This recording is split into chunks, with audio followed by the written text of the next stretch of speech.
사셨네. 호산나 호산나 주님 나간 어린 양.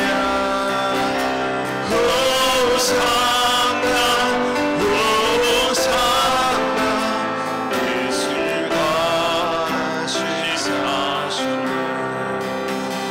내가 건너야 할까 거기서 내 죄 씻겼네.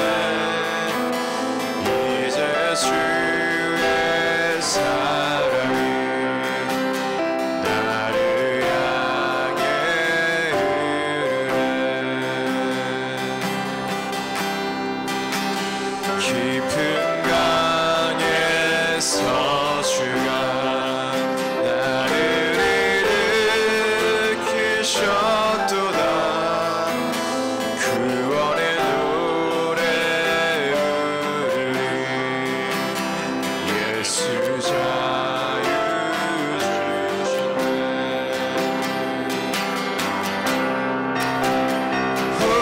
호산나 호산나 주님 나간 어린 양.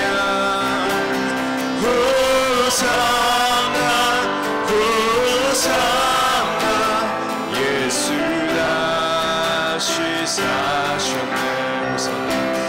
호산나 호산나 주님 나간 어린 양. 호산나 호산나 예수 다시 사셨네. 저희가 함께 기도하겠습니다. 기도하는 시간을 가지며 주님 앞에 나아가도록 하겠습니다. 기도하시기에 가장 선하고 좋은 그런 중심을 가지시길 바랍니다. 하나님께 모든 걸 맡기시고 주님을 의뢰하시길 바랍니다. 당신의 아버지십니다. 영원하신 아버지십니다. 당신의 출생과 출생 이전부터 당신의 이 땅의 모든 삶과 이 땅에서 삶 그 이후까지 영원토록 모든 영역에 모든 것을 다 아시는 주님이시, 사랑하시고 붙드시는 주님이십니다. 우리는 번뇌가 많고 고민이 많을지라도 주님께는 늘 답이 있습니다. 우리는 미흡하고 약하고 한계가 있을지라도 우리 주님은 전능하시고 그분께는 끝이 없습니다. 무한하신 하나님이십니다.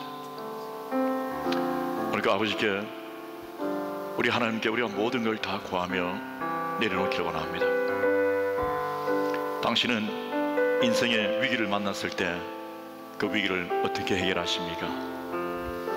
당신은 어려운 일을 당했을 때 그 어려운 일을 어떻게 통과하십니까?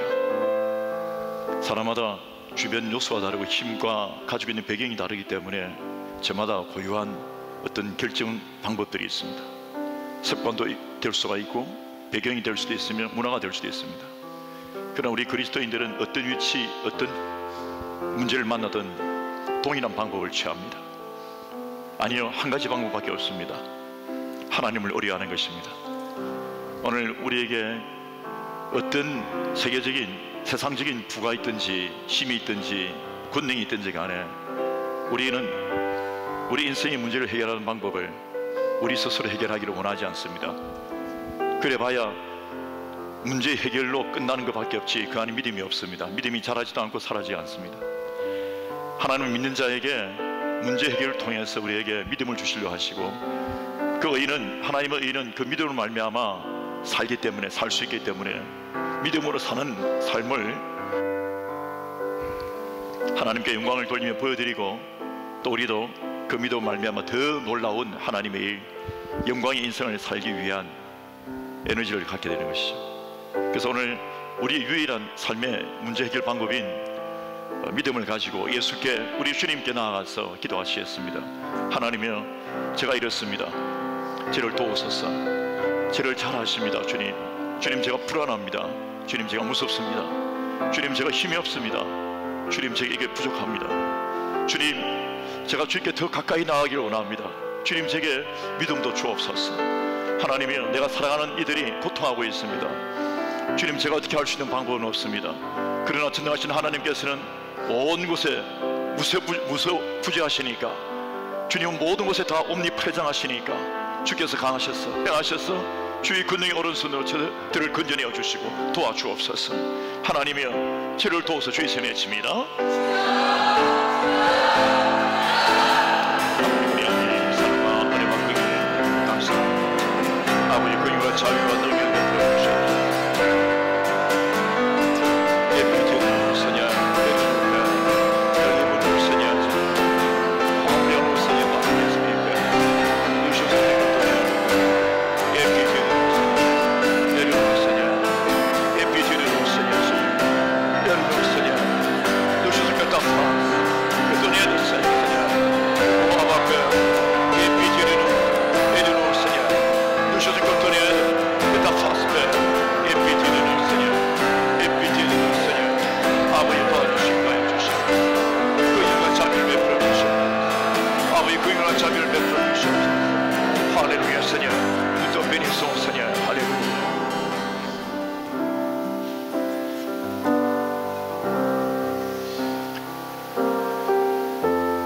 우리 주변에도 신실한 분들이 꽤 많이 계시죠.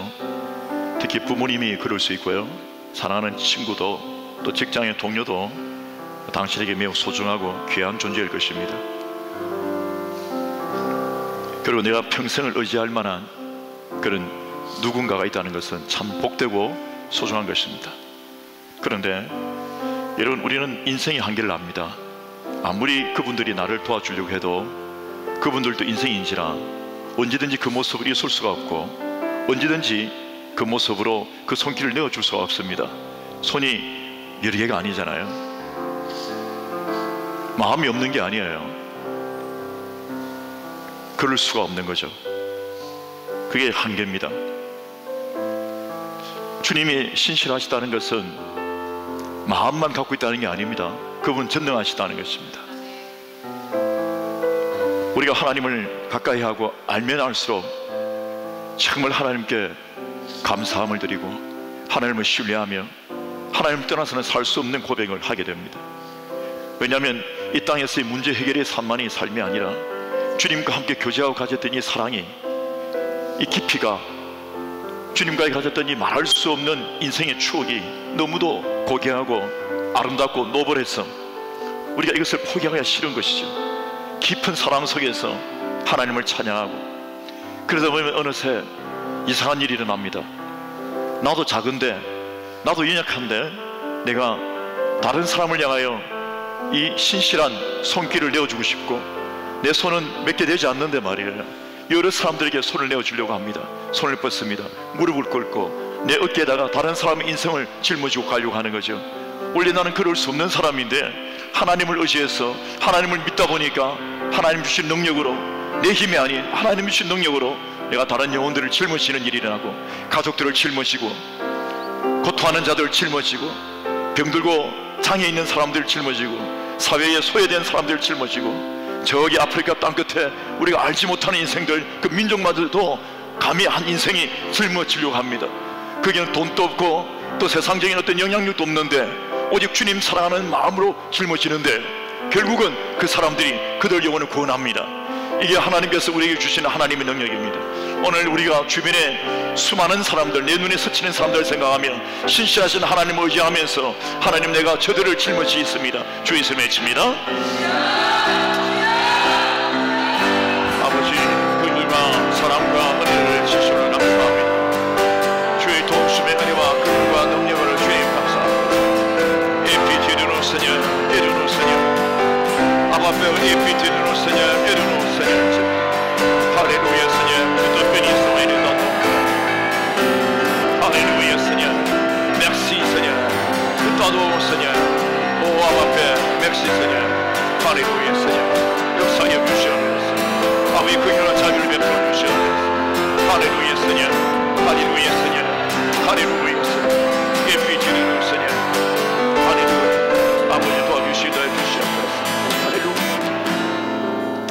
마지막으로 우리 한 번 더 기도하겠습니다.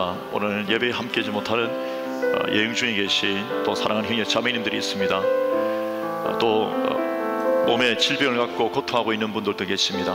그분들을 위하여 치유를 위하여 기도하기를 원하고 하나님의 위로하심 있기를 위해서 기도하겠습니다. 뿐만 아니라 아프리카 각 지역에 하나님께서 세우신 우리 교회들을 위하여 또 우리 프랑스 침례교단과 우리 교회들과 한인교회들과 주의 종들과 선교사님들 위해서 기도하겠습니다. 우리 조국 대한민국을 위하여 기도하겠습니다. 한반도의 상황이 매우 쉽지가 않습니다. 하나님께서 정말 그 북한 그 정권을 무너뜨리고 정말 평화 통일할 수 있도록 그 모든 야욕들이 다 사라지고 하나님의 은혜 가운데 우리 대한민국에 평화 통일이 일어날 수 있도록 또 새 정부를 위하여 기도하고 모든 위정자들을 위하여 기도하겠습니다. 프랑스를 위해서 기도하겠습니다.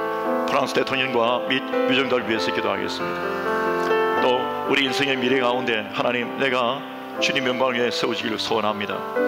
그리고 우리 교회 가지고 있는 8월 선교 8.15 광복 행사가 있습니다. 하나님께서 은혜를 주셨고 8월 17일 날도 우리를 위해서 선교가 있습니다. 영혼들을 위하여 아버지의 은혜를 주옵소서. 기도하겠습니다. 하나님을 아버지의 사랑과 은혜의 진실을 감사합니다. 의인한 자비와 은혜와 동등을 주님 베풀어 주옵소서. 상히 여겨 주옵시고 아버지의 긍휼을 베풀어 주옵소서. 아버지 하나님의 주의 나라가 임하게 되게 도와주옵소서. 주님 우리를 사용하여 주시옵소서. 아버지 하나님의 우리가 주님을 위하여 일어나게 되게 도와주옵소서. 그 일어난 자유와 능력을 주님 베풀어 주시옵소서. 하나님 우리 아버지 도와주옵소서. 아버지 하나님의 그 일어난 자비를 베풀어 주시옵소서. 아버지 그 일어난 자비를 베풀어 주옵소서. 하늘을 위해서냐 수학을 위해서냐 수학을 위해서냐 베닐에서냐 또 베닐소서냐. 사도신경으로 우리의 신앙을 주께 고백하겠습니다. 전능하사 천지를 만드신 하나님 아버지를 내가 믿사오며 그 외아들 우리 주 예수 그리스도를 믿사오니 이는 성령으로 잉태하사 동정녀 마리아에서 나시고 본드 빌라도에게 권을 받아사 십자가에 못 박혀 죽으시고 장사한 지 사흘 만에 죽은 자 가운데서 다시 살아나시며 하늘에로서 전능하신 하나님 우편에 앉아 계시다가 저리로서 산자와 죽은 자를 심판하러 오시리라. 성령을 믿사오며 거룩한 공예와 성도가 서로 교통하는 것과 죄를 사하여 쉬는 것과 몸이 다시 사는 것과 영원히 사는 것을 믿사옵나이다. 아멘. 할렐루야. 옆에 오남 인사하시길 바랍니다. 잘 오셨습니다. 축복합니다.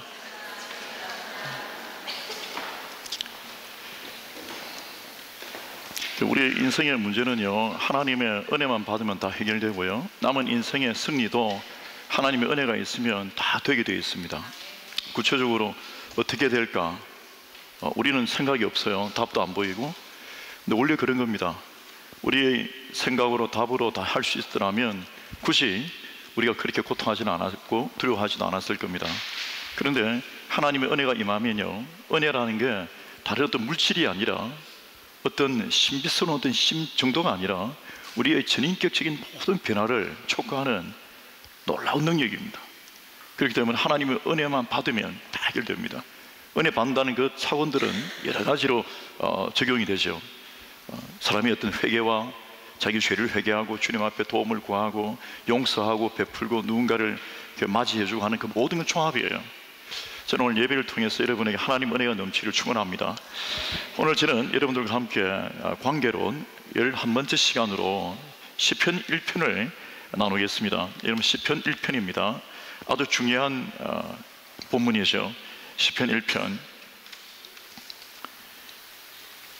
자, 많은 분이 암송도 하실 텐데 우리가 1장을 찾으셔서 1절부터 6절까지 한번 교도하겠습니다. 제가 1절, 여러분 2절 주님의 말씀 읽으실 때에 성령의 계시의 음성이 있으시길 축원합니다. 복 있는 사람은 악인들의 꾀를 따르지 아니하며 죄인들의 길에 서지 아니하며 오만한 자들의 자리에 앉지 아니하고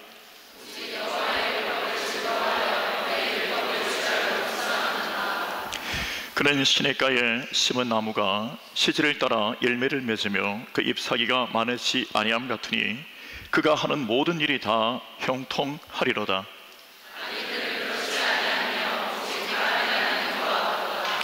그러므로 악인들은 심판을 견디지 못하며 죄인들이 의인들의 모임에 들지 못하리로다.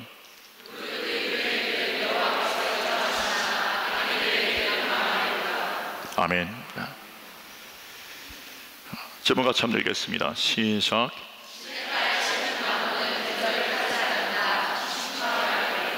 예, 지금은 바캉스의 계절입니다. 그래서 많은 분들이 8월 피크죠. 수많은 사람들이 북불에서 이렇게 내려오고 북유럽에서부터 내려옵니다. 그래서 제가 여름에 오늘부터 제가 좀 빨리 왔는데요, 예배 시간을 프랑스인 교회를 30분 정도 앞당겼습니다. 그래서 9시에 예배하고 우리는 7시 50분부터 가서 예배를 준비하고 그렇게 하다가 예배를 마치고 오니까 시간이 좀 여유가 있었습니다. 30분을 땡겼는데 시간이 30분이 늘어난 게 아니라 더 늘어나더라고요. 어떤 시간의 적용에 쫓아서 우리가 평상시 사용하던 그 시간이 조금만 어떤 더 일찍 변수를 주면 나중에 다른 어떤 요인들과 함께 또 다른 어떤 결과를 만들어내는 걸 보았습니다. 영적 시간도 그럴 것 같습니다. 내가 주님 앞에 드리는 영적인 어떤 시간을 이 정도 조금이라도 더 이렇게 드렸는데 그 결과는 상상도 하지 못할 만큼 크고 결정적일 수가 있다는 것입니다. 자, 그럼 여러분 질문해 보겠습니다. 이 여름에, 아니요, 일반적으로 당신은 어떻게 쉼을 가지십니까? 우리 사람이 육체를 갖고 있기 때문에 피곤하잖아요. 그래서 쉼이 필요한데 당신은 정말 피곤하실 때 어떻게 하면 쉼이 되세요?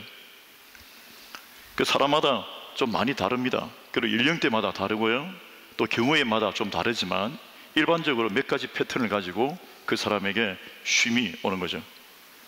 예를 들어 저는 저 높은 이렇게 산에 막 오르잖아요. 어떤 분은 쉼을 위하여 등산을 하거든요. 그래서 저는 피곤해요. 그 높은 산에 그렇게 오르는 거 보면 피곤하다고요. 그리고 올라가기 전부터 다리에 힘이 없고 무섭다고요. 그리고 어떤 분들은 힘들 때 피아노를 칩니다만 피아노 치라면 저는 벌써 몸살이 나고요. 모르니까요, 아무것도. 수영도 마찬가지입니다. 몸이 부러질 것 같아요. 그리고 어떤 분들은 자기 어떤 스트레스 해소를 위해서 춤추러 다니는데 저는 죽지요.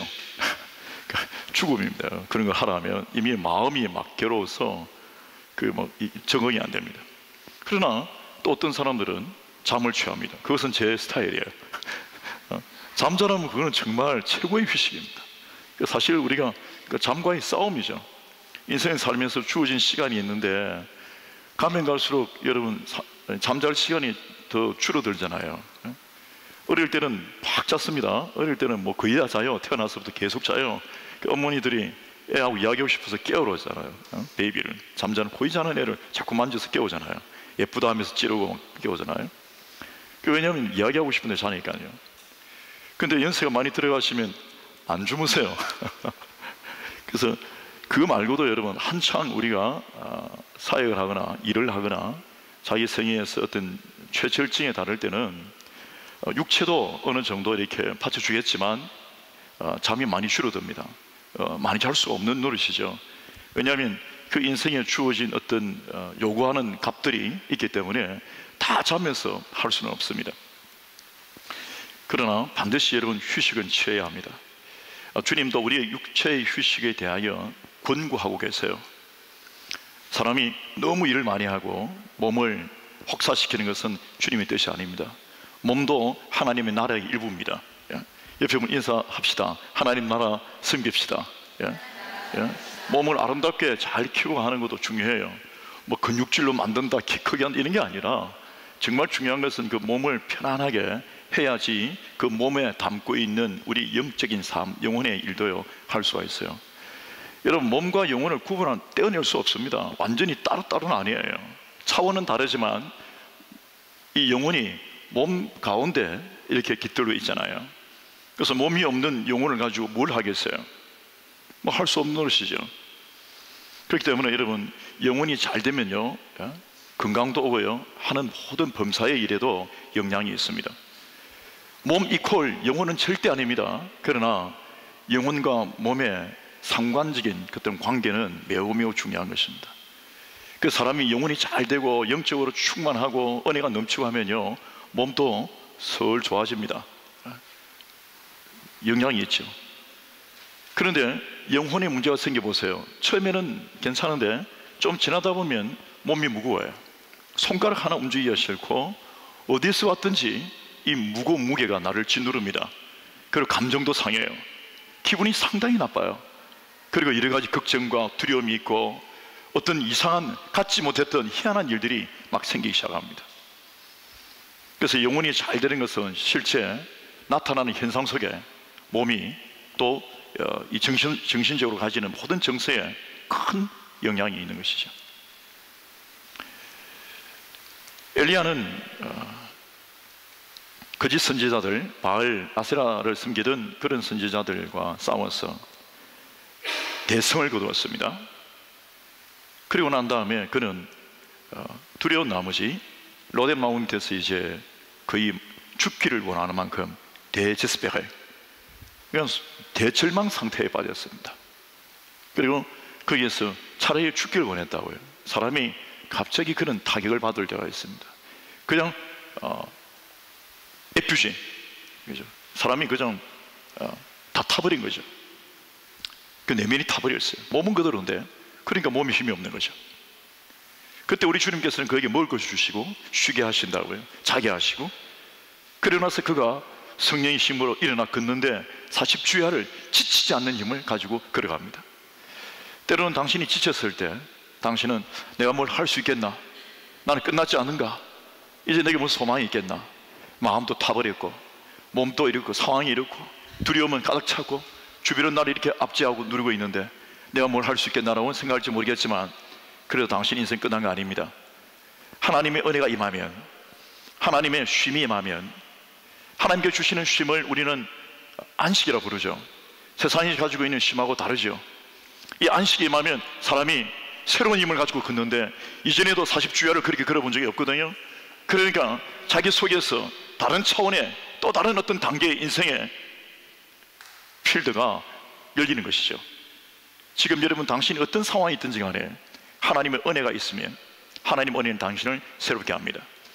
게다가 여러분, 하나님이 주신 쉼이라는 것은 사람의 이 인생, 이 사람의 인생, 휴먼빙, 이걸요 잘 분석해 보면 어떻게 쉼을 취해야 되는지 우리가 영적으로 지식을 얻을 수가 있습니다. 모르는 사람들이 간혹 그런 이야기를 하거든요. 물론 제에게 직접적으로 한 적은 없어요. 그럼 제가 잘 설명해 드릴 텐데, 간혹 주변 사람들에게 그런 이야기를 합니다. 그래서 왜 그분이 안 보일까 하고 이야기하면요, 요즘 너무 힘들어서 교회를 좀 쉬고 싶다고 그런다고요. 교회를 쉬다라는 말은 교회에서 와서 쉰다는 게 아닙니다. 교회를 쉬다, 교회를 폐쇄신다는 게 아니라 본인이 교회 오는 것을 그만두고 자기 혼자 집에서 있든지 밖에서 있든지, 그래서 교회를 오지 않겠다라는 거예요. 피곤하니까. 그러면 자기에게 느껴지는 그 현상을 가지고 본인이 행동을 하고 결정을 하니까 그것이 굉장히 위험한 것인데, 본인 스스로는 그것이 자기에게 잘해주는 거라고 착각을 하죠. 그거 몰라서 그렇습니다. 우리도 그런 거 많죠. 내 몸을 위한다고 생각하지만 실제 내 몸을 해하는 경우가 많죠. 너무 속이 안 좋고 괴롭고 그러니까 술을 좀 이렇게 마십니다. 근데 그분이 간이 굉장히 취약한 분이에요. 그리고 그 술로 말미암아, 알코올로 말미암아 다른 어떤 몸의 기관에 굉장히 해로운데, 본인 그것도 모르고 계속해서 이 마음이 안 좋으니까, 이 좀 안 좋잖아요. 여러 가지로 괴로움도 있고, 이 정서적인 것을 좋게 하기 위해서 막 술을 마십니다. 그 나중에 어떤 데는 암으로까지 발전을 한다고요. 그때는 어떻게 될까요? 정말 치명적인 어떤 결과가 되면 나의 정서는 바로 다 무너져 버리는 거죠. 정서 기분을 좀 좋게 하려고 여러 가지로 이렇게 어려움을 좀 피해 보려고 했던 방법인데 좋은 방법이 아니었죠. 담배도 마찬가지입니다.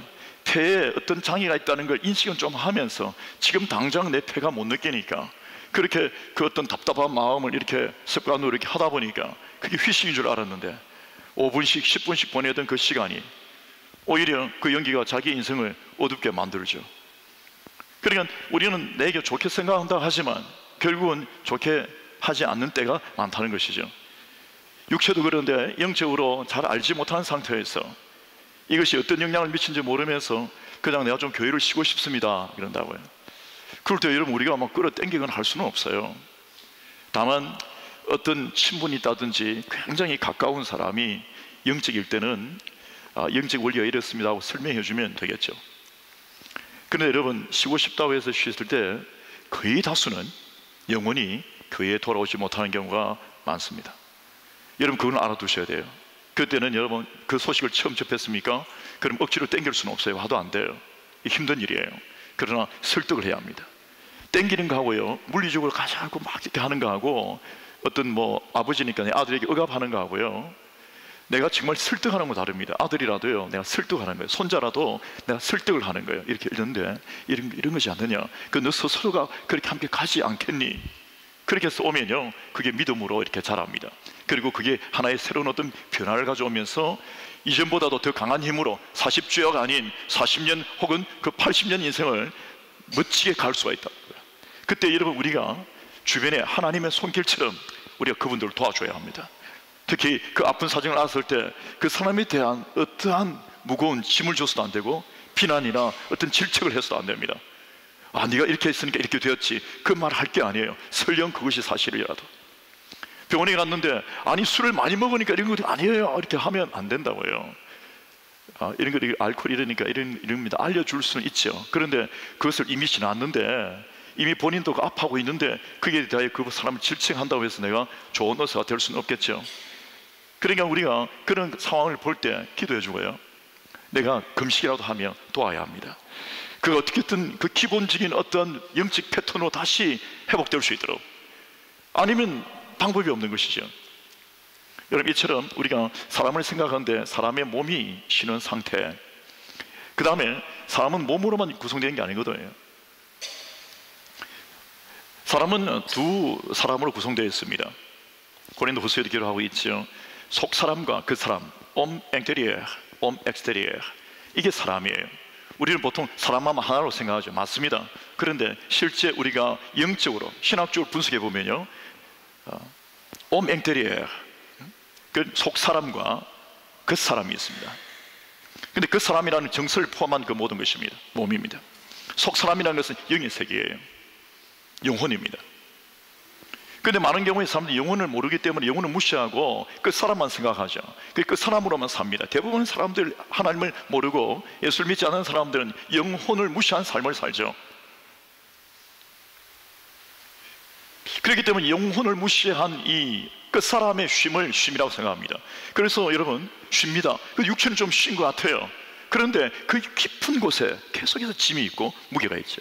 죄의 문제가 해결되지 않았기 때문에, 영적인 어떤 변화가 있지 않기 때문에 죽은 영혼을 끌고 들고 다니니까 몸이 무거울 수밖에 없죠.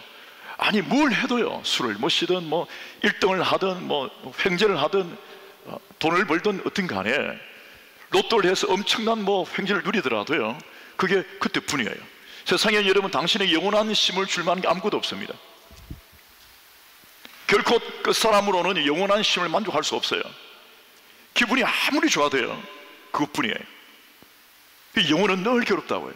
조금만 민감한 시기에 보면 그게 보여요. 그러면 성경은 여러분 이 쉼을 안식적 차원에서 봅니다. 그러니까 영혼을 곁들인 포괄한 그런 어떤 쉼이죠. 그러니까 여러분도 아셔야 합니다. 특히 그리스도인들은 쉼이라는 것은 이 속사람의 쉼을 반드시 인식해야 합니다. 그래서 그리스도인들이 쉼을 취할 때는 막 세상 사람처럼만 이렇게 쉬지 않아요. 잠도 주무셔야 되죠. 여러분 필요하면 어떤 바캉스도 절대적으로 중요하고요, 새로운 어떤 시기를 위하여 어떤 변화적 시간을 가지는 것도 중요합니다. 그게 몸을 잘 보살피는 방법이죠. 근데 몸만 잘 보살펴 갖고는 영혼이 무너집니다. 그 영혼이 소생치 않습니다. 그게 괴로운 일이 생기는 거죠. 결국은 그래서 1년 가고 10년 가고 30년 50년 갔는데 인생이 마지막 다 해버리고 나서요, 영혼이 완전히 말라버리는 거죠. 그럴 줄 몰랐죠. 이렇게 담배를 20년 30년 50년 펴도 늘 괜찮았는데 갑자기 보니까 이게 끝난 것처럼, 괜찮은 줄 알았는데 갑자기 보니까 이게 너무 지나가 버렸어요. 그래서 여러분, 성령을 통해서 교회 안에서 영적인 어떤 교훈을 받으며 영적인 어떤 이 지도를 받을 때 영혼을 돌보는, 속사람과 그 사람을 함께 돌보는 이것을 하게 됩니다. 자기의 속사람과 그 사람, 즉 인생을 영적으로 가지고 있는 그 사람으로 함께 잘 돌보는 사람이 다른 사람도 섬길 수가 있고요, 복음도 전할 수 있고 하나님을 위하여 일꾼으로 세워줄 수가 있는 것입니다. 옆에 오면 인사하시길 바랍니다. 당신은 평안하십니까? 그래서 우리는 편안하냐라고 하는 것은 쉼이라고 생각하고요, 평안하십니까 하는 것은 안식이라 이렇게 봅니다. 평안하십니까? 샬롬. 평안하십니까? 평안하십니까? 그러면 여러분, 이 평안이라는 것은요, 절대적으로 우리 성도들에게는 중요한 것입니다. 예수님도 인사하신 방법이 물론 이스라엘의 히브리적 인사가 샬롬입니다. 근데 그게 중요한 거예요. 샬롬, 평안하느냐, 평안할지어다, 평안하십시오. 우리말 참, 우리 대한민국 그 한국어 인사하고 같이 안녕 이 말입니다. 안녕. 그게 평안이죠, 사실은. 안녕하십니까?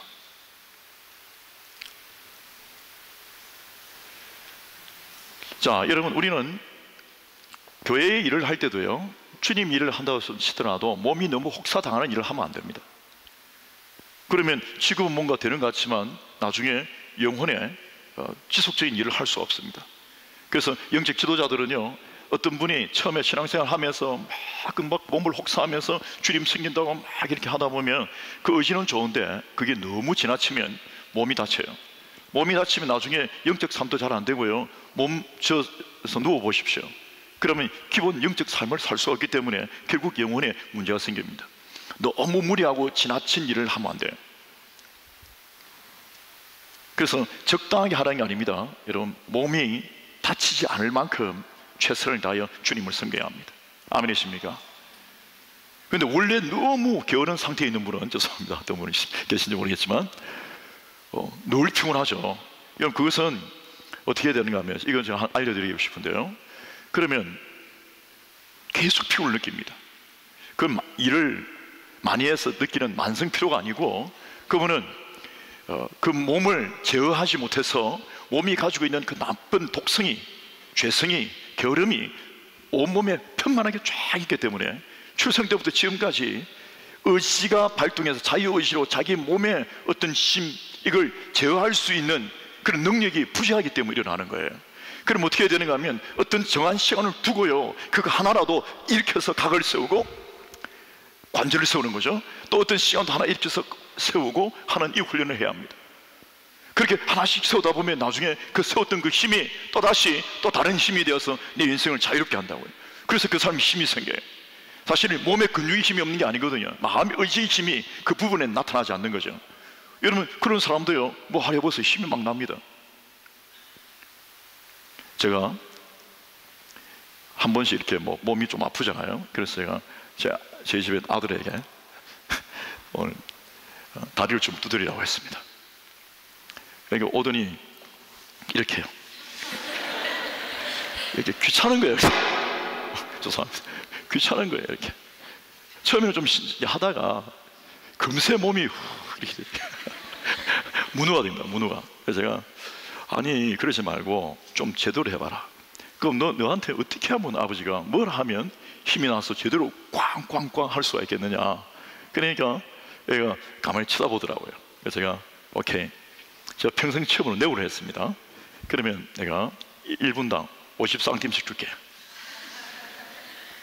그러니까요, 막 손이 날아가네요. 와, 저 괴력을 보았습니다. 와, 굉장히 파워풀해요. 몸 비실비실 하더니 갑자기 돈 이야기가 나오니까, 여러분 이게요, 애나 어른이나 돈이 문제예요. 그래서 제가 10년 후에 주기로 했습니다. 언제 준다 약속 안 했으니까. 그러니까 특별히 계약을 하지 않으면 지금 바로 줘야 된다는 걸 아네요. 그게 법이래요. 예? 특별히 언제 준다고 약속하지 않고 쓰지 않았다면 지금 바로 주는 거래요. 그래서 제가 몰랐다고 했죠. 자, 여러분, 우리가요, 하나님의 일, 다른 건 힘이 없다가 세상적인 한다고 하면 힘이 퍽 나면서요 합니다. 새벽에 전철 타고 한번 가보십시오. 5시 반에 전철이 가득 찹니다. 예? 아프리카에서 온 분들이 일하러 간다고요. 저 파리에 건물, 호텔이며 어디 식당이면 제일 밑에 제일 낮은 곳에 들어가서 일 다 합니다. 그래서 클래스들이 그렇게 먹여줘요. 왜 먹고 사니까. 여러분, 우리도요, 학교 간다 해보세요. 8시에 7시에 시험이 있다 하면 갈 수밖에 없어요. 가야 되죠. 방법이 없잖아요. 학교에서 오라니까. 그런데 주님의 일이다, 하나님 영광이다 하면요, 고민을 상당히 해요. 오늘 내가 희생하고 헌신하는 거예요. 고민을 해요. 근데 결국은 뭐냐? 나의 속사람을 위한 일이에요. 나의 속사람을 위한다는 것은 나의 그 사람을 위하여 내가 전부를 걸고 일하는 것보다 나의 속사람을 위해서 일하면 그것이 나의 그 사람에게 훨씬 더 좋은 효력을 발하는데도 불구하고 우리가 너무 모르니까, 영예시키를 너무 모르니까 그런 일이 나는 것이죠.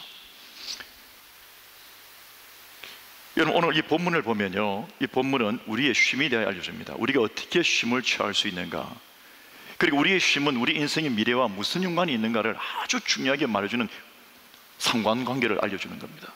이게 정말 복의 복이에요. 복은 다른 게 아니고 정말 이겁니다. 여러분, 정말 그리스도인으로서, 아니 인생으로서, 사람으로서 복을 받기를 원하시거든 오늘 이 본문의 말씀을 다시 한번 조심스럽게 한번 묵상을 한번 해보시길 바랍니다. 사람이 영혼을 먹이는 방법이 있어요.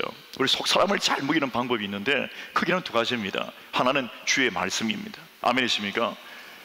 뭘 다 먹어도요, 여러분, 주의 말씀을 먹지 않으면 안 돼요. 초식 동물에게는 고기 먹여봐야 그게 해롭다고 해요. 몸에 나중에 문제가 발생합니다. 그 이상한 병들 나타나지 않습니까? 광우병 이런 거. 그러면 육식 동물에게는요, 육식을 먹여줘요. 풀 주면요, 그게 안 된다고 해요. 무슨 말씀입니까? 그리스도인에게 뭘 먹여야 되죠? 여러분, 세상 지식, 뭐 재미있는 거, 유머스러운 거, 음악적인 거 다 좋지만 하나의 말씀이 빠지면 그건 아무것도 아니에요. 여러분, 사람이 먹는 걸로 말미암아 힘도 얻지만 먹을 때 자기 존재가 만들어집니다. 그리고 저항력이 생겨요. 면역력이라는 거죠. 면역력. 세상에 있는 수많은 바이러스, 죄악의 바이러스를 저지할 수 있는 힘이 말씀이에요. 그래서 말씀 먹은 사람과 안 먹은 사람은 다 편합니다. 언제요? 정말 인생에 큰 위기가 있을 때, 계절 바뀔 때, 인생의 공고한 문제들이 막 덮칠 때 보면 딱 표시 나옵니다. 그리고 세상에 유혹이 있을 때, 심한 유혹이 있을 때 대부분 다 그냥 녹아져 버리죠. 그런데 말씀 먹은 사람들은요, 예리하게 씁니다. 강하게 일어납니다. 그리고 견고한 하나님의 진이 되죠. 그래서 여러분, 말씀을 먹지 않으면요, 결코 그리스도인으로서 위력이 없어요. 옆으로 인사합시다. 보나페티. 예? 말씀을 드셔야 합니다. 말씀을 아주 맛있게, 정확하게, 온전하게 먹어야 합니다. 그리고 기도입니다. 말씀이 만약에 어떤 양식이라면 기도는 액션입니다. 운동입니다. 에너지가 있습니다. 운동이죠. 활력 있는 거죠. 어떤 능력이죠. 물론 하나님과의 어떤 교제적 관계의 어떤 모든 걸 다 충분하지만 유독 이 말씀, 기도는 우리의 어떤 큰 어떤 힘과 권능과 능력이 됩니다. 이 2가지를 병행할 때 나한테 쉼이 되는 거죠. 핵규배가 다시 모든 걸 다 찾아옵니다. 회복시키는 거죠. 리커버리 시킵니다. 모든 걸 다 핵구부위 다 새롭게 하는 거죠. 강화시킵니다. 근데 여러분, 성도가 아무리 많이 어디에 피신 가서 쉬고요, 바닷가 가서 쉬고 뭘 다 해도요, 산꼭대기에 10분 올라도요 절대 힘이 안 나요. 그건 안 되는 거예요. 돈을 줘도 힘 안 나요. 그때뿐이에요. 그거는 힘이 아니에요. 뭘 해봐요. 성도는 뭘 해도요, 박수갈채를 수백만 명이 밤새도록 쳐도요 그 힘 안 납니다. 성도는요, 하나님 말씀 먹어야 합니다. 아멘이세요? 기도해야 합니다. 그러면 갑자기 그런 상황에 어떻게 저 상황에 저 사람이 저렇게 소망스러워 있었을까? 어떻게 저 상황에 저런 기쁨이 이런 말도 안 돼. 뭐야 도대체? 사람들이 의아할 수밖에 없죠. 왜? 영의 세계를 모르니까, 속 사람의 비밀을 모르니까요. 그래서 모르는 사람들 보면 어떻게 저렇게 힘이 날까 합니다. 그런데 우리 믿는 성도들은 알죠. 말씀을 받았고, 그 은혜 받았다는 말은 말씀 받은 거예요. 기도한 거예요. 그 기도 속에 하나님께서 확신을 주신 거예요. 걱정하지 마라. 내가 너와 함께 하리라. 놀라지 마라. 내가 너를 붙들리라. 하나님께서 그렇게 힘을 주시는 거죠. 그래서 말씀과 기도라는 것이 너무 여러분 우리에게는 진부하죠. 너무 이렇게 오더니한 거죠. 오더니 평범한 거죠. 늘 말씀, 기도, 말씀 제일 많이 듣습니다. 그래서 여러분, 우리에게 뭔가 신선한 느낌은 없을 수도 있어요. 그는 모르는 소리입니다. 물을 마셔요. 뭐 탄수화물 섭취하고 프로테인을 먹고 이래요. 근데 그것들이 뭐 일상적인 거잖아요. 근데 그 물과 밥 먹은 것들이 나중에 근육도 만들고 뼈도 만듭니다. 그리고 어떻게 내가 이걸 움직이냐에 쫓아서 완전히 다른 세계를 만들어내는 것이죠. 내가 어떤 존재자로 어디에 쓰는가 쫓아서 그가 그 몸값이 올라가는 거예요. 그 너무도 일상적이고 평범했던 그것인데, 평범하다고 해서 여러분 약한 거 아닙니다. 같이 떨어지는 거 아니에요. 산소 평범해요. 같이 떨어지는 겁니까? 이거 없으면 난 죽는데요.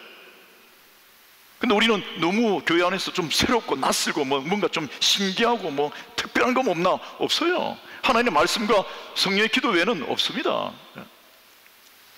이거 외에 뭐 다른 데 어떤 뭐 유명한 멋진 어떤 집회에 한번 가면 뭐 되지 않을까?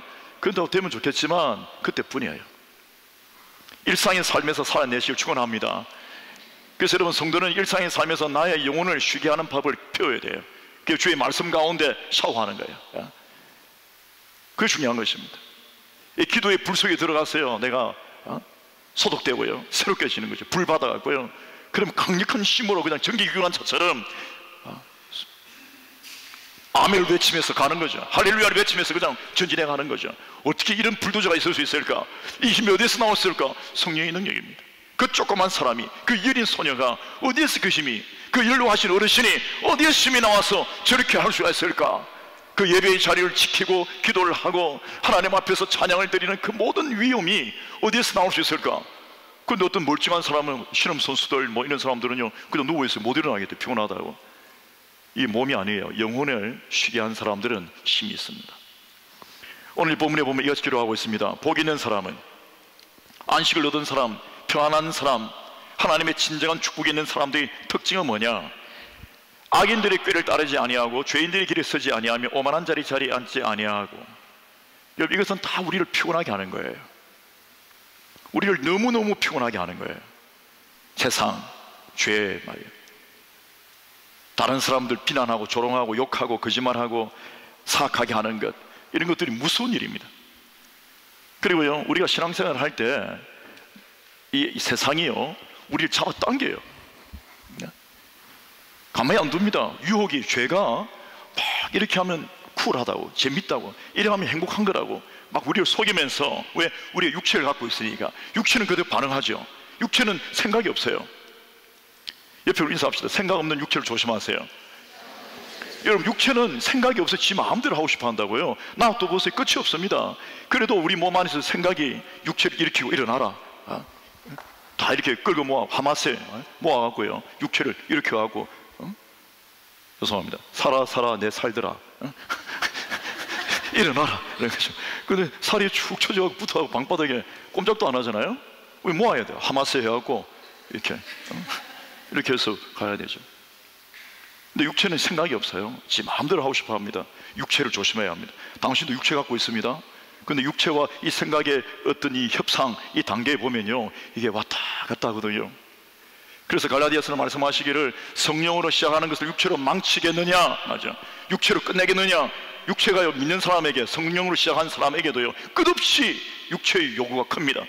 재밌다, 편하다, 저거 좋은 거다, 저거다, 저게 행복이다 하면서 막 땡깁니다. 그러면서 하나의 아주 무서운 기준을 제시하죠.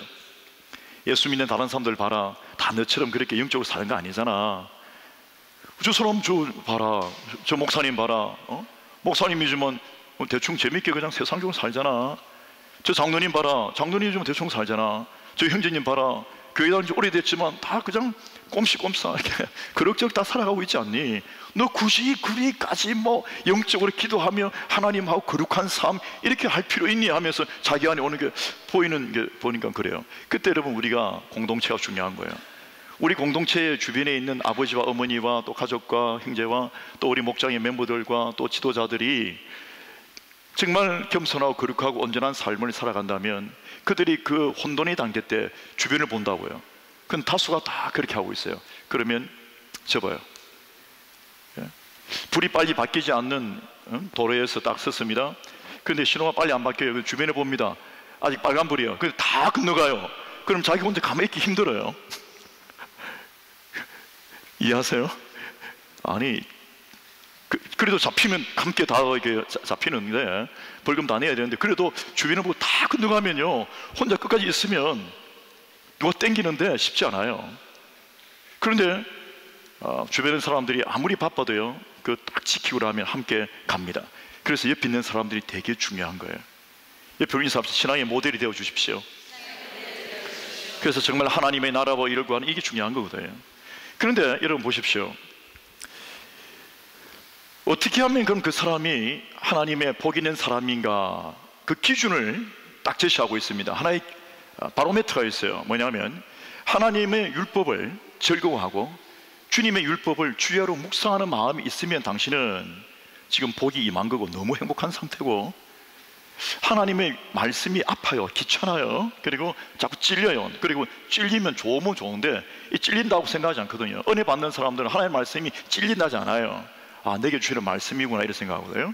근데 말씀이 찔린다는 말을 표현하면 이제 뭐냐면 듣기 싫은데 어떻게 알았는지 딱 말하네 이렇게 한다고요. 근데 그거는 이제 좋은 게 아니에요. 그래서 말씀이 와닿아도요, 이 찔린다면 안 돼요. 예? 이해하십니까? 제 아들이 제 다리를 두드릴 때는 나를 편애하지 않거든요. 아, 시원하네 이렇게 생각한다고요. 그런데 잘못 판단하면 이거 때리는 거가 될 수 있죠. 근데 똑같은 거예요. 내가 하나님 안에서 은혜를 사모하고 하는 사람들은 내게 주실 말씀이네, 하나님 내게 은혜를 주시네, 세심하게 내 삶에 딱 맞는 그 말씀을 해주시네, 목사님도 내 상황을 진짜 모르시는데 말이에요. 그런데 그렇지 않은 사람은 저 목사가 어떻게 내를 알았지? 누가 알려줬나? 아니면 어떻게 그걸 알았어? 이렇게 이야기를 하나? 이렇게 생각할 수 있습니다. 그래서 여러분 찔리는다고 하지 않는 거죠. 집사 스테판이 설교를 하고 주의 복음을 증거하는데 나중에 주변에 있는 유대인들이 어떻게 합니까? 그 마음에 찔리니까 돌을 가지고 이빨을 갈면서 쳐서 때리는 거죠. 그래서 찔린다는 것보다도 뭐 표현은 걸 잘못해서 찔린다, 그래도 은혜 받았다면 빨리 마음의 수준을 바꿔야 합니다. 하나님의 말씀을 추야로 묵상하는 사람들이 있어요. 그럼 우리가 성경 늘 들고 이게 아니고 하나님의 말씀을 묵상하죠. 그리고 성경을 보았죠, 묵상했죠. 그럼 그것을 가지고 늘 가슴속에 생기면서 말씀이 나를 지배하는 거죠. 여러분, 나의 생각이요 늘 움직이는 데 있다고요. 우리가 멍 때릴 때 죄송합니다, 멍 때리는 거 우리 말로 뭐죠? 공상에, 망상에, 헛상에 빠져 있을 때 그때요 생각의 중립 상태입니다. 그거 위험한 거예요. 이거 멍 때리는 거 좋은 거 아니에요. 예? 그러면 그때 생각의 중립 상태이기 때문에 보호가 없다고요. 어떤 생각이든지 막 난무하다가 떠난다고요. 결국 내가 결정한 건 아니지만 그 난무했던 생각에 찌끄러기들이 남아있어요. 오염들이. 그건 생각하는 게 아니거든요. 근데 그 생각 자체는 내게 떠나버렸기 때문에 아무리 영향을 미치지 않은 것 같지만 그런 생각을 한 번이 아니라 10번, 100번, 1000번, 10,000번 했다는 것 자체가 결정을 내리진 않았지만 어떤 결정을 내릴 때 영향을 준 거죠. 그래서 멍 때리는 건 좋은 거 아니에요. 성도들은 묵상하는 겁니다. 아멘이세요? 사람들이 멍 때리면 뭐 명상 뭐 이런 게 있잖아요. 그런 거 다 위험한 거예요. 그러면서 쉰다고 하죠. 나름대로 쉼이 있죠. 왜? 그때 다른 어떤 영적 세계가 작용을 하니까 쉬는 것 같죠. 결국은 그가 매입니다. 악한 영에. 그게 문제가 생기는 거죠. 그래서 여러분, 우리 성도는 묵상하는 삶을 살아야 합니다. 아멘이십니까? 이 말씀을 계속해서 묵상하는 그 사람이 악인이 땡겨도 안 가요. 저항력이 있죠. 그건 틀린 거예요. 안 간다. 생각도 안 옵니다. 그런데 말씀의 묵상이 없고 예배가 끊기고 기도가 없고 그러다면 어떤 일이 생기는가 하면 아무 데나 가 있죠. 나도 모르게 보면 오늘 너무 많이 왔어요. 돌이킬 수 없는 장소까지, 시간까지 인생이 너무 많이 지나버렸어요. 벌써 나이가 이렇게 되어버렸고 벌써 인생이 다 지나가 버렸고, 그럼 나중에 여러분 생각은 있는데 오지 못하는 상태. 이해하세요? 몸을 못 움직인다고요. 일어나라, 안 된다고요. 에베레스트 산에는 오를 수 있어요. 예배장을 갈 수 없어요. 왜? 이게 그렇게 안 되는 거죠. 무서운 일입니다. 그렇게 단순하지 않아요. 여러분, 내 몸이지만 단순하지 않아요. 병원에 갔을 때 여러 가지 기관도 많고 안에 내가 모르는 내용들 뭐 이름도 많잖아요. 의사가 이렇게 이야기해 주잖아요. 이거는 무슨 물질인데 뭐 부족하고 이거는 기관도 처음 듣는 일인데 이런 게 있습니다. 보면 우리 웃죠. 이런 게 있으나 신기하네. 육체의 몸도 그렇습니다. 여러분, 영적 세계 속 사람에 대하여 내가 아무것도 모르면서 마치 감정으로 안다는 것으로 내가 영을 다 안다고 이렇게 하는 것은 매우 위험한 생각입니다. 그래서 여러분, 성경을 통해서 하나님의 묵상을 통하여 교회에서 배워요. 묵상을 통하여 계속의 주님의 인도하심을 받을 때 그가 행복해집니다. 쉼을 얻는 거죠. 안식을 얻는 것입니다. 안식이라는 것은 뭐냐면 악한 세력이 나를 건드릴 수 없는 상태, 내가 강한 상태예요. 안식이라는 것은 이제 더 피곤하거나 마귀와 죄의 굴레에 시접혀서 내가 고통하지 않는 상태, 아주 그 마음이 평강한 상태입니다. 그 세상도 감히 함부로 당신을 못 끌어당겨요. 오늘 예배 오실 때 어떤 분들 막 땡기고 이런 걸 못 느낀 분들 많으실 거예요. 왜? 당신은 그런 수준에 다 넘어섰거든요. 그리고 육체적 좀 피곤한 것도 있을 겁니다. 그때도요, 영이 이렇게 해서 일어나라 하고 이렇게 했기 때문에 그 육체의 힘 정도는 충분히 있습니다. 그리고 여러분, 정말 피곤하거나 몸이 안 좋으실 때는 쉬셔야 합니다. 그 쉬는 것을 주님이 원하세요. 그리고 우리 성도들은요, 그 형제 자매님들이 쉴 수 있도록 사실 도와줘야 합니다. 아멘이세요? 예. 닭곰탕도 갖다 드리고 막 정말이에요. 밥도 해주고 설거지도 해주고 도와줘야죠.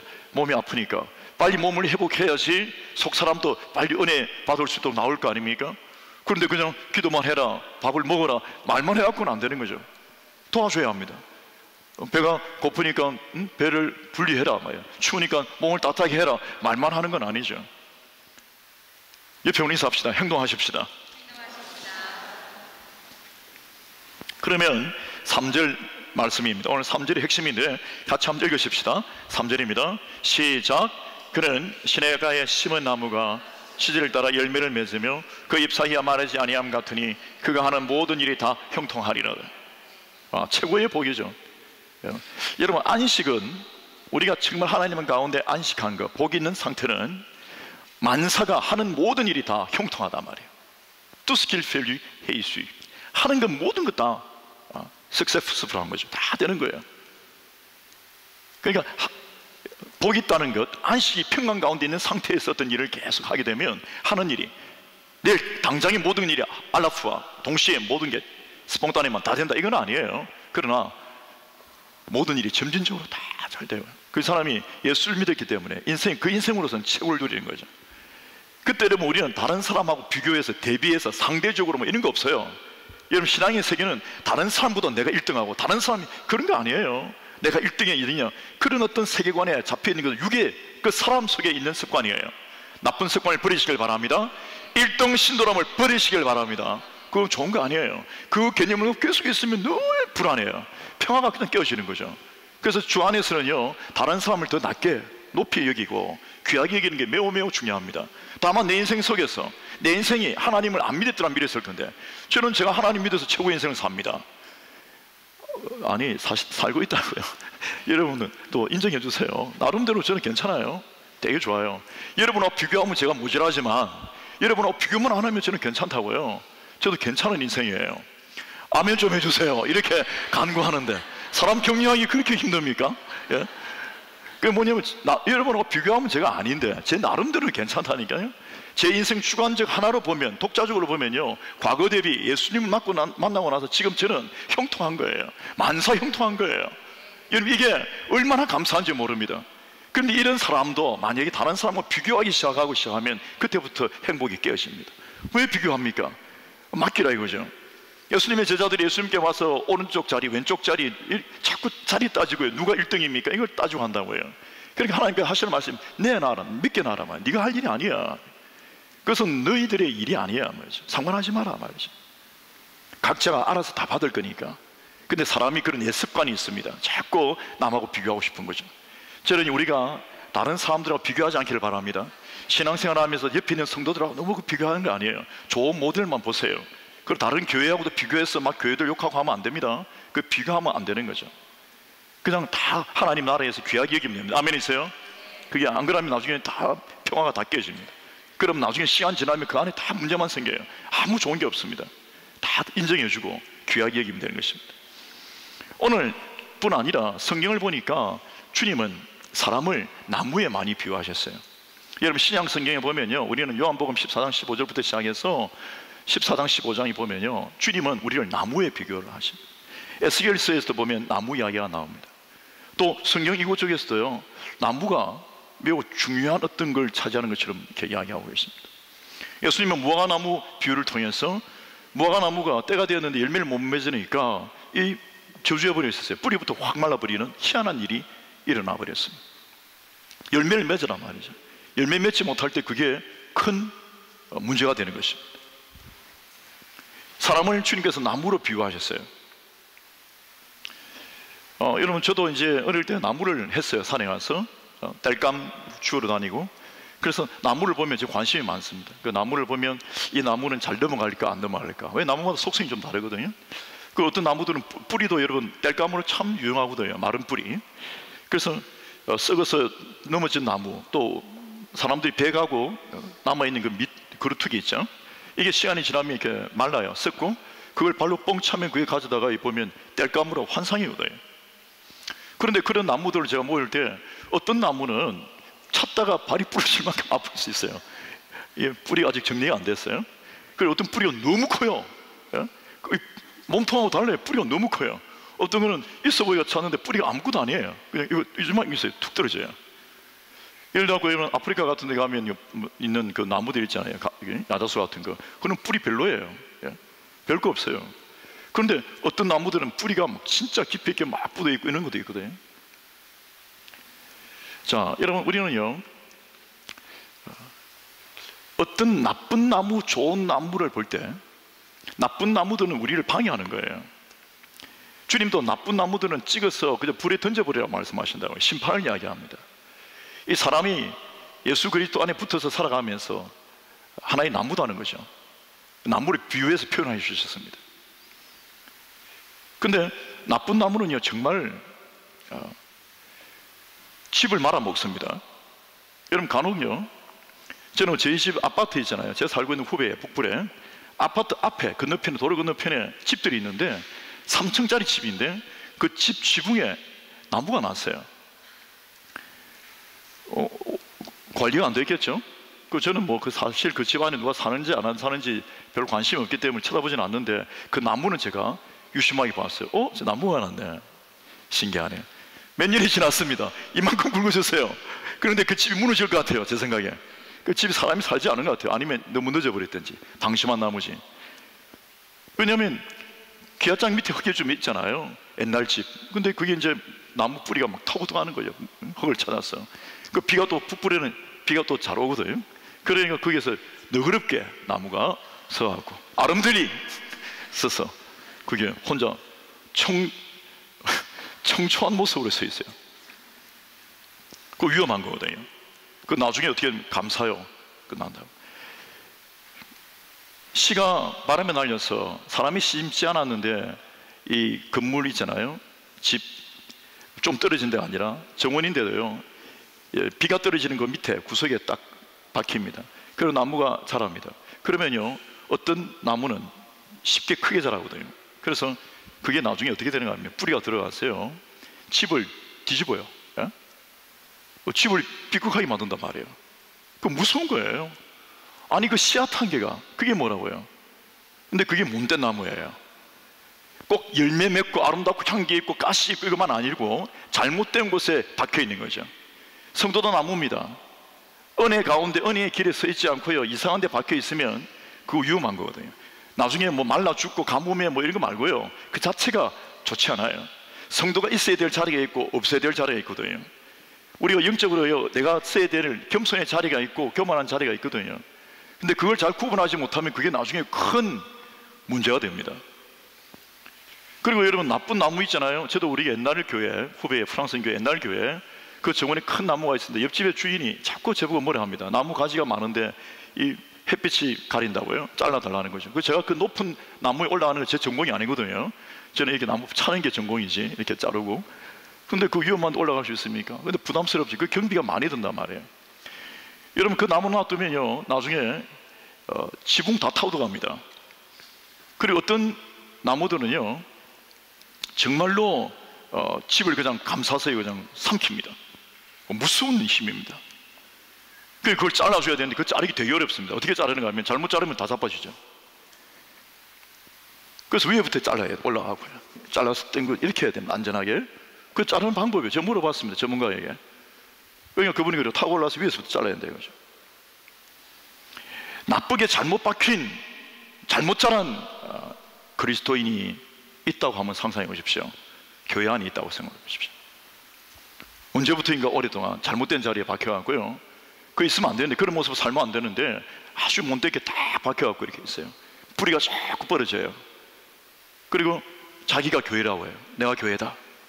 그리고 다 덮어요. 은혜 못 받게 햇빛 다 가리고 어둠침침하게 만듭니다. 그리고 그렇게 있었어요. 그거 빼내려면 뿌리가 어떤 데는 저 밑에까지 상상 다 걸려 있어요. 다른 나무가 뿌리를 다 잡고 있어요. 그걸 뽑을 수 없어요. 이걸 어떻게 할 수가 없는 거예요. 여러분, 내가 만약에 좋은 나무가 아니고 나쁜 나무라고 해보십시오. 영적으로. 그러면 그 교회는요 안 돼요. 참 그 무슨 이야기. 이건 안 되는 거예요. 왜? 다 자기가 전도된 사람도요 자기가 죽여요. 왜? 그 정도로 무서워요. 우리 교회는 그런 일이 없지만 여러분, 정말 그 감사한 일인데요, 정말 저는 교회들 이렇게 돌아보고 하면서 그런 일을 많이 해요. 프랑스인 교회도 가보고 이러 보면요 목사님들이 울어요. 저 집안이 이 교회에 처음 시작했는데 이랬습니다. 프랑스도 마찬가지입니다. 뭡니다. 그 교회가 안 돼요. 100년이 지났는데 성도들 10명밖에 없는 이유가 아무리 전도를 해도요 사람이 못 자랍니다. 왜? 그 나쁜 나무가 가운데 딱 있으면서요 내가 교회단 말이에요. 야. 좋은 나무면 내가 교회면 어떻게 합니까? 열매를 내어주고 그 밑에 가면 그늘이 되어서 힘든 성도들 다 쉬고요, 거기서 묵고요, 그게 집이 되고요, 바람을 막아주고 다 되는데 이게 나쁜 나무인 거죠. 그러니까 이게 막 엉망이 되는 거죠. 저는 여러분들이 목장에서도 좋은 나무 되시길 바랍니다. 교회 안에서도 좋은 나무 되시고요, 가정에서도 좋은 나무 되시고요, 직장에서도 정말 좋은 나무 되셔서 당신이 있는 곳에는 다른 사람 다 쉬고 고마워하고 편안해하고요. 야, 이게 예수 믿는 거라면 나도 믿고 싶다, 이렇게 돼야 합니다. 다른 사람을 섬기고요. 말씀 정리해 보겠습니다. 여러분, 우리의 안식이 우리 안에 있는 쉼이 실제 열매를 만들어냅니다. 그리스도인의 이 안식이라는 것은요 반드시 열매를 가져오게 되어 있습니다. 우리가 쉬면서 노는 거 아니거든요. 우리가 주님 안에서 안식하고 예배하고 말씀 듣고 하나님 영광을 위하여 일을 쓰고 열매를 뿌리면요 이게 열매들이 막 번져나갑니다.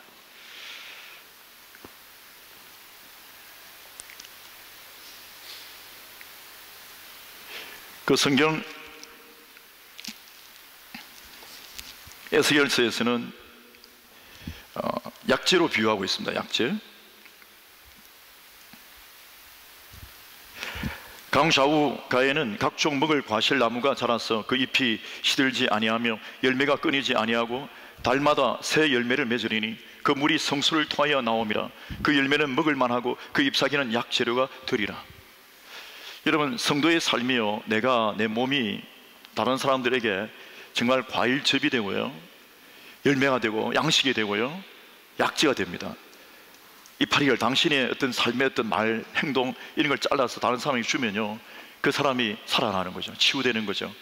세상은 치유할 수 없는데 당신 몸에서 나는, 당신 인생이라는 곳에서 나는 어떤 아름다운 향기가 예수 그리스도를 섬기는 모습들이 다른 많은 사람들을 주께 돌아오게 합니다. 그리고 만약에 우리가 하나님의 은혜 속에서 이렇게 자란다면요 나중에 대들보가 됩니다. 어떤 집을 구성하는데 기둥이 되고요, 그 성경은 성도들, 신실한 성도들을 교회의 기둥이다 이야기합니다. 빌기의 꼴론이다 이야기합니다. 저는 우리 교회의 아름다운 모든 성도님들을 축복합니다. 여러분들 말미암아 이 교회가 세워지고요, 사실 건물이 이게 중요하지 않잖아요. 여러분이 다 세우고 있지 않습니까? 게다가 아프리카 선교지에도 또 프랑스인 교회들도 여러분이 다 세우고 있는 거죠. 기도와 말씀을 가지고 하나님의 영광을 위하여 여러분 한 분 한 분 축복합니다. 기도하겠습니다.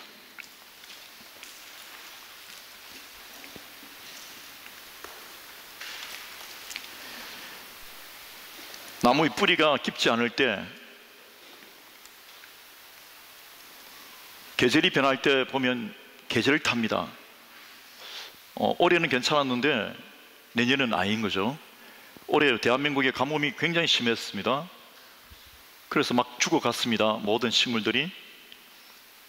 그리고 나서 갑자기 또 홍수가 왔습니다. 그런데 막 떠내려가 뽑혀갔습니다. 때로는 말라버리고 어떤 데 뽑혀가고 엉망이 되어버리는 거죠. 인생에도 여러분 계절이 있습니다. 지금은 내가 30대, 40대라서 다 좋아요. 때로는 내가 7, 80대라서 또 좋을 수도 있습니다. 그런데 어느 때 인생의 계절이 바뀔 때, 갑자기 광풍이 몰아칠 때, 온도가 바뀔 때, 짐승들이 출몰할 때, 악당들이 나타나서 불을 지를 때, 그때 여러분, 시냇가에 심긴 나무는 계절을 타지 않습니다. 늘 독야청청한 거죠. 푸르름이, 그 열매가 변하지 않습니다. 그것은 곧 하나님의 교회, 하나님의 말씀, 하나님의 성령, 하나님의 은혜에 뿌리를 내리고 있는 거죠. 하나님의 성소에서 나오는 성령을 통하여 뿌리를 깊이 있게 내리고 있습니다. 저는 질문하겠습니다. 당신은 계절에 대하여, 변화되는 무상한 계절에 대하여 어느 정도의 저항력을 갖고 있습니까? 늘 좋아야만 합니까? 가뭄은 못 견딥니까? 비가 오지 못하고 1년이 지나고 2년이 지나면 견딜 수가 없습니까? 아니면 당신이 지금 어디에 뿌리를 받고 있습니까? 뿌리가 깊이 있게 또 하나님의 이 말씀 가운데 뿌리를 내리고 있다 하면 판은 달라지는 것이죠. 오늘 우리가 예배하고 이럴 때 우리의 중심이, 우리의 영혼의 뿌리가 하나님 말씀을 향해 달리시기를 축원합니다.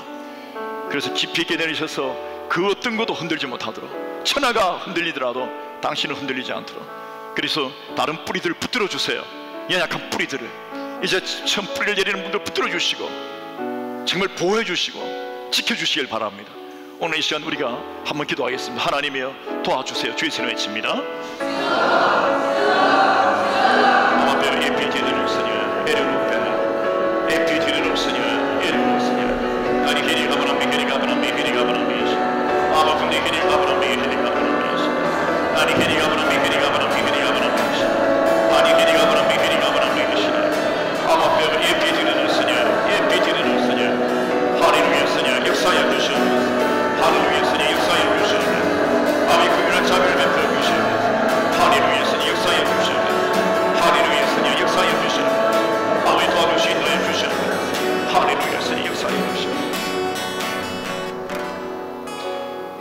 우리는 지금 나의 시점에서 볼 때 환경이 너무 어렵고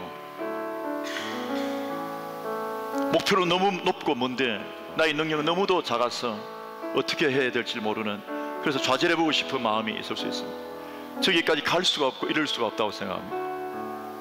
그런데 여러분, 당신이 어느 정도 성장하고 열매를 맺을 때 나중에 당신에서 날려갖고 가는 그 씨앗이 바람을 타고, 즉 성령의 강한 바람을 타고 당신이 상상도 하지 못할, 도달하지도 못할 아프리카 땅끝까지 주님의 영광을 드러내는 인생으로 세워서 설 수가 있고요, 저 세상 사람들이 말하는 그 높은 곳이라는 곳에도 하나님이 가져다가 설 수도 있고요, 나의 의지, 나의 프로그램으로는 생각도 하지 못할 곳에, 가장 아름다운 당신이 세세야 될 곳에 당신의 삶의 영향력이 비치면서 수많은 영혼들을 주께 돌아오게 하는 놀라운 일로 쓰임받을 수가 있습니다.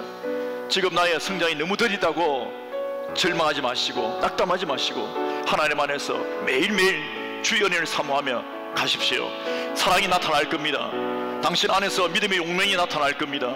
다른 사람을 불쌍히 여기는 긍휼과 자비가 나타날 겁니다. 그리고 하나님이면 다 할 수 있겠다는 강력한 의지가 생길 겁니다. 그게 믿음입니다. 그리고 나도 하나님과 의지해서 하나님을 더불어 뭔가를 해보고 싶다는 소망이 막 불타올 겁니다. 그게 비전입니다. 그게 사명입니다. 여러분, 그것을 살 때 사람은 다른 인생을 사는 거죠. 하나님의 저를 도우소 주의 이름으로 외칩니다. 하나님 우리 아버지의 사랑과 내 신수를 감사합니다. 역사해 주시옵소서. 할렐루야. 주님 역사해 주시옵소서. 아버지 그들을 자비를 베풀어 시도해 주시옵소서. 역사하시 인도해 주시옵소서. 아버지 도와주시 인도해 주시옵소서. 할렐루야. 역사해 주시옵소서. 아버지 도와주시 인도해 주시옵소서. 할렐루야. 역사해 주시옵소서. 할렐루야. 역사해 주시옵소서. 마지막으로 치료를 위하여 기도해 주시다 한번 일어서시면 기도드리겠습니다. 우리 형제 자매들 위하여 한번 기도하십시다. 우리가 사정은 잘 알지 못하지만 그들에게 우리가 형제 자매로 하나가 되었고, 진짜 대단한 숲은요 바람이 불어도 자빠지지 않는 이유가 나무의 크기나 어떤 바람의 강함인 정도가 아니고요, 그 밑에 있는 뿌리가 서로 얽혀져 있습니다. 서로 잡고 있는 거죠. 손과 손을 붙잡고 하나 되어서 있는 거죠. 사랑으로 우리는 하나입니다. 예수 그리스도 안에서 기도하겠습니다. 하나님 아버지의 사랑과 내 진실을 감사합니다. 주의 독수면의 능력을 주님의 구원을 주시옵소서. 너희는 자비를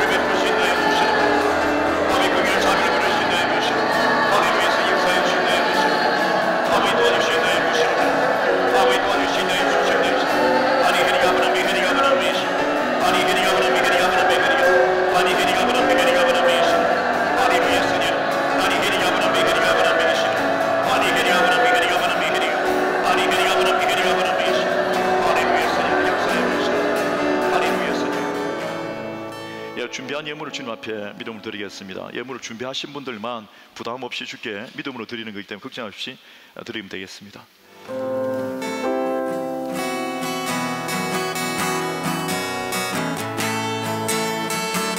주 하나님 생각 예수 날 위하여 오시옵네. 내 모든 죄 떠나시고 죽음에서 부활하신 나의 구세주 살아계신 주 나의 참된 소망 걱정 근심 전혀 없네.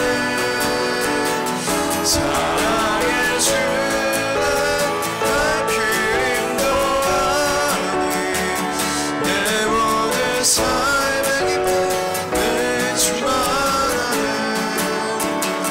주 안에서 모든 나 생명 도우시니 주의 사랑 참 깊은 맘 당신 가지고 예수님의 도심을 믿으며 살리 살아계신 주 나의 참된 소망 걱정 근심 전혀 없네. 사랑의 주는 날 기름도 아니 내 모든 삶의 기쁨 내 주만 아네. 그 언젠가 주 뵐 때까지 주를 위해 싸우리라. 승리의 길 멀고 험해도 주님께서 나의 앞길 지켜주시니 살아계신 주 나의 참된 소망 걱정 근심 전혀 없네. 사랑의 주는 날 그림도 아니 내 모든 삶